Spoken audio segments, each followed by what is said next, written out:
still struggle saying it. It just doesn't roll off the tongue in English easily. So yes, thanks very much for having me. It's great to be here, and I'm looking forward to the discussions.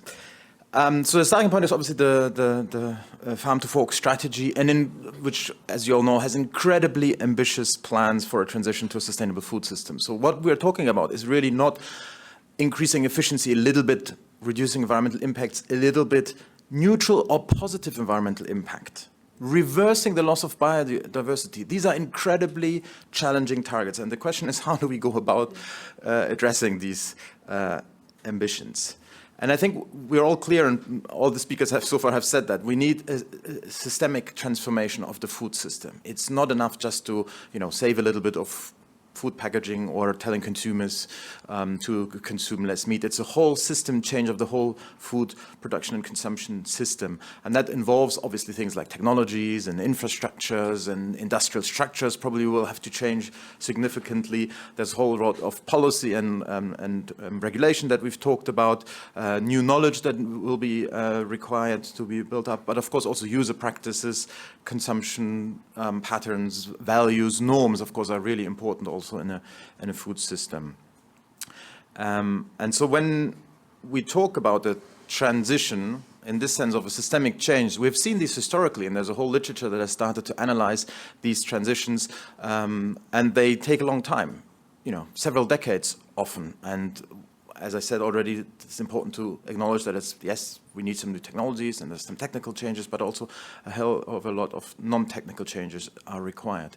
And so in terms of the food system, it's really a complete overhaul of the systems of food supply and consumptions. And I think one of the problems is that there are a whole range of concepts and pathways, if you want, about transforming that system from, yes, we need healthier diets, maybe organic farming will have to play a bigger role, to agroecology, vertical farming, smart agriculture, all these buzzwords, regenerative farming, alternative proteins, cultivated meat, food sovereignty. So I think one of the challenges is that we talk about more sustainable food systems, but what it actually mean and how we get there is contested and uncertain across various actors.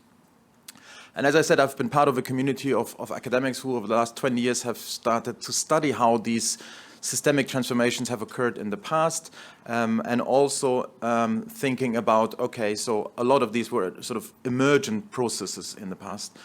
Now we're thinking about policy-directed transitions towards specific outcomes. So I've been part of a group of academics that have worked very closely with the European Environment Agency to try to summarize some of the findings from this literature, condense it into a report, and thinking through what that means in terms of lessons for policymakers. And I just want to highlight two things in the context of this particular workshop. There's a whole 120-page report on all sorts of lessons, but for here, obviously, what other people have already said here, there's kind of a challenge in terms of horizontal coordination, both sectoral but also cross-cutting policies. And obviously, this often means reconciling, contrasting policy objectives, but also just, identifying and then as a first step to maybe correcting some policy misalignments. And there are obviously different strategies, and there's more on that in the report in terms of policy coordination and how you increase that, or policy integration. There are kind of two key strategies there. And of course, there's also a message on this vertical coordination that everyone has already spoken about. So I don't want to spend much time on the analysis of the problems and rather move on. And we've already heard, promoting dialogue between different levels, maybe thematic working groups across levels of governance are one way of getting that, but also we've already talked about multi-stakeholder approaches and including industry and civil society actors in this kind of coordination approaches. So I think that the starting point is then that, well, if we want to move towards a more sustainable food system, we have to have contributions from diverse policy areas. So this is the horizontal and then as well as the vertical. And we also face, of course, with a policy mix, if you want. So both, there's a whole variety of different and important policy goals, policy objectives, as well as tools to achieve those policy instruments. And ideally, this is all well aligned and leads into the right direction.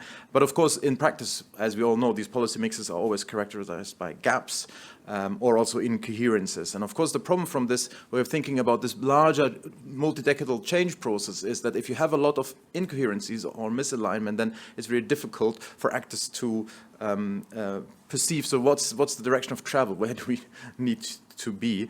Which of course then in the worst case can deter investment and things not moving very fast. So everyone has talked about policy coherence and also introduced some terminology. And I think it's very much aligned with that to say that, well, the only differentiation I think we have here is to say, well, we talk about policy goals and they can be coherent if they don't contradict. So, and then there are stronger forms. We've already mentioned sort of synergies would be a stronger form, but even if they don't require substantial compromise or trade-off, then we can perceive them as coherent. But also, of course, on policy instruments, they're hopefully mutually supportive, and then we conceptualize them as consistent. And of course, the whole idea here is that if you have more coherent policy goals and if you're more consistent instruments, then you are more likely to see that transition that we would like to see. You also get some direction of travel. And so often, obviously, this is a multi-decadal process. So we use these indicators as proxies, coherence and consistency in terms of will this policy mix, is it currently well aligned in order to achieve its objectives or not? Sort of it's used as an ex ante, if you want, policy assessment proxy. Okay, so this report has been mentioned several times already, for which I'm very grateful, because I was one of the lead authors on this report, and it was led by Mike Asquith from the European Environment Agency. And I think it's the reason why I got invited here today as well. So what we're trying to do there is to provide a detailed and empirical assessment of EU policy driving sustainability transitions, and in this case a specific focus on the food sector. But we think the kind of ways of thinking about this problem, the way we went about it analytically, is also applicable to other areas of transitions. And the two questions we're asking, so how's the current food policy mix at EU level looking? Is it consistent with the transformative agenda of the European Green Deal? And if not, can we think of recommendations to make it more transformative? And so what we've done, you're not meant to be able to read anything here. It's just the kind of thing to see what it is we were trying to do. And as you know, we had this onion diagram. We're just looking at the middle bits, so the core policy. So we're looking at the 27 initiatives and actions within the farm to fork strategy. We're looking at the whole CAP and the whole of the common fisheries policies. But anything else is important, but beyond the scope of our analysis. And then we were looking at, what kind of instrument types are being used, which bits of the supply chain are targeted by which of these policies, and also looking at some of the core transition dynamics and whether they are supportive of these dynamics. And as the European Environment Agency often does, then one arrives through that analysis at some preliminary messages, and then there's a whole range of policy stakeholder engagement with actors out there to refine the messages, which then led to some further desk research and then eventually to the publication of this report.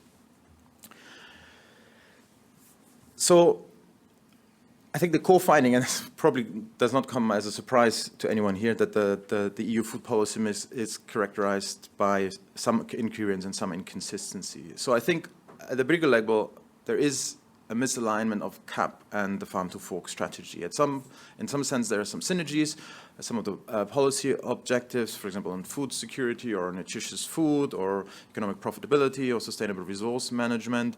And of course, it's also fair to say that CAP has come a long way moving towards this more sustainable food system transition perspective. So the new CAP objectives are much better aligned with the farm to fork than what there was before. But from our point of view, there's a lot of incoherences that remain. And one of them is, of course, the CAP and the CFP focus on incomes and food supply and the continued financial support, which enables the high input agriculture fisheries to continue to dominate. But it is also fair to say that this is a very complex policy landscape that is both difficult for governments to coordinate, to manage, to improve, but also, of course, from a target group perspective, also difficult to navigate. And in the report, there's this table where you look through the kind of core policy themes, what are the core objectives, and then how are they framed in these different policy areas, and where are there some synergies, so they're green, and then you see as all the terms of the incoherences on the right-hand side, a bit more problematic. And I think in terms of when we now look at the instruments specifically, then I think a lot of the CAP instruments, as I say, they've improved a lot. They've moved more towards this idea of a transition, whether we're thinking about cross-compliance or the eco schemes. But they're still aiming at sort of setting out the minimum environmental standard and improving on current practices. So it's not really aligned with the idea that you can have a positive or a neutral or even positive environmental impact. You do not get there by improving existing practices, by being a little bit more environmental friendly. And some actors, of course, have celebrated it as a great success. And given from where we were maybe 20 years ago, it is a success that 25% of the direct payments go to eco schemes. Yes, that is an increase. That is positive. We're going the right direction. But at the same time, this means that 75% of the budget is probably spent on things that are not sustainable in the long run. So I think this is really a major obstacle to achieving the transformational objectives of the farm to fork strategy. One thing I would also want to stress is there is a very ambivalence in the whole food policy about the direction of change. And if you look at the farm to fork, and, okay, it has these targets in terms of positive environmental impact, but what do we actually mean? How do we actually get there? What are the pathways? What are the kind of agricultural practices? What are the kind of fisheries practices? Just saying more sustainable isn't helping that much. And you've seen earlier, I had the slide with the different pathways and ideas, and there are huge differences between them in terms of the knowledge required, in terms of the technologies used, in terms of the system architecture of such a sustainable food system. So this is very difficult to navigate if there is no clearer directionality about where we actually want to go. There's also kind of individual policies. You don't want to pick on the school fruit, vegetable, and milk scheme, but it has been critiqued for, okay, actually we're probably consuming too much milk in Europe, and yes, milk is healthy to some extent, but do we really still need to promote milk when we have, the discussion. So I think, the question is, I think for me, what is missing so far is this shift in the core question about, how can we produce more food in slightly more sustainable ways, which is kind of how the CAP and this fisheries policies at the moment work, to how can we ensure healthy, sustainable nutrition of EU citizens. And so, yes, I think I was then asked to reflect on the challenges, and I think that these are clear, and we've all put them on the table. But I think also it is pretty obvious that policymaking never starts from a clean slate. We don't just start from scratch, delete everything, press Alt delete, and then we start. No, we have a policy mix. We have policy legacies. The CAP, there was a very good reasons for why the CAP came into being. It has changed significantly over the last decades, but still there are some path dependency. There are misalignments. And also the European Green Deal, of course, is this amazing new policy framework, policy package, but of course it's also layered on the top of lots of other sectoral policies that continue to shape the world. So it's never so easy.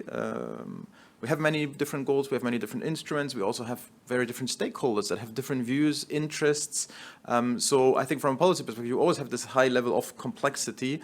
But I also like to say it's also political. It's not a technical exercise. If we only had better coordination, if we only knew what our friends in somewhere else were doing, it's not. It's about, where do we want to go? And therefore, this is not an easy technical challenge that can be sorted out in workshops and we meet together and we align it and then it's fine. I think this is a really important message that I wanted to stress here today. So, but then I was also wanting to reflect on opportunities for improving policy coherence. And at least, there's a whole literature we're drawing on here which says, well, of course, you know, in the old days, people were saying, oh, policy packaging, something like the European Green Deal, or something like, you know, a farm to fork strategy. You have a strategy document, you have goals, you have lots of measures, and then you have a new policy package. Yes, but you're not doing that instead of, you're doing that in addition to all the policies you already have. So you're not really, so it's not a replacement kind of, you know, you throw away the cap and now you have a farm to fork strategy. No, you still have the cap.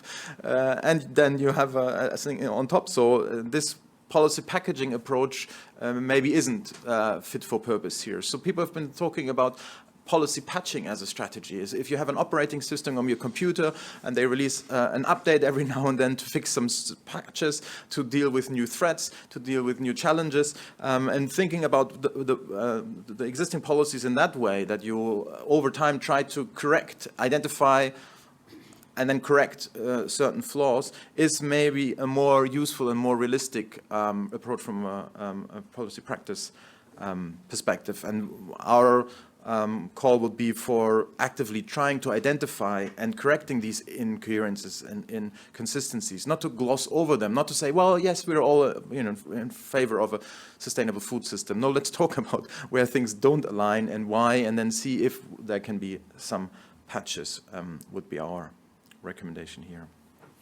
And of course, there's a whole range of approaches that can be used. We talk about some of these in the report.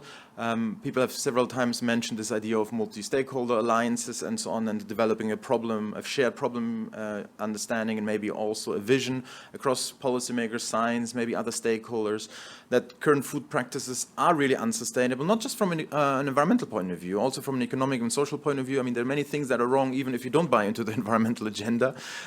So to unite people behind that idea, hopefully, is one way of starting that process.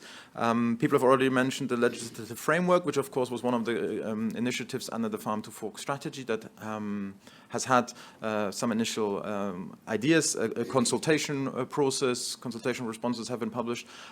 We don't know yet exactly, maybe some of you know more what's going to be in that document, but of course that is in a way one of the opportunities, depending on what's in it now, for mainstreaming sustainability concerns into all food-related policies. I think further CAP reform, I haven't too subtly hinted at that several times, but for the next period, I think that there are some more steps to be done there. But then, of course, also in terms of the implementation, in terms of member states, you know, in the programs there, here we're back at the vertical coordination challenges. And then in terms of institutional changes, I was interested to see in the previous presentation, this is obviously an interesting discussion whether these institutional changes help. Often, you know, the literature is a little bit split on that. So you set up a new DG or you have a vice president, and then nothing can happen for the next 3 or 4 years because everyone is busy reorganizing things. So I'm a bit sort of between chairs here, whether this is a good approach, but of course it's worth bringing into this discussion here today, also in terms of institutional changes. So thank you very much.